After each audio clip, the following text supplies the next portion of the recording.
बेशक मेरा परवरदिगार दुआ सुनने वाला है। ए परवरदिगार, मुझको ऐसी तौफीक इनायत कर कि नमाज पढ़ता रहूं और मेरी औलाद को भी ये तौफीक बख्श।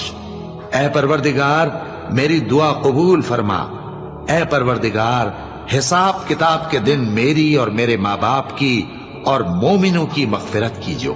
और मोमिनो, ये ना समझना कि ये जालिम जो काम कर रहे हैं अल्लाह उनसे बेखबर है।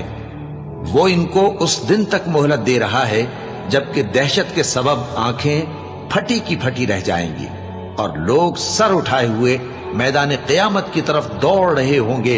उनकी निगाहें खुद अपनी तरफ लौट न सकेंगी और उनके दिल मारे खौफ के हवा हो रहे होंगे। और लोगों को उस दिन से आगाह कर दो जब उन पर अजाब आ जाएगा। तब जालिम लोग कहेंगे कि ऐ हमारे परवरदिगार, हमें थोड़ी सी मोहलत अता कर ताकि हम तेरी दावत तौहीद कबूल करें।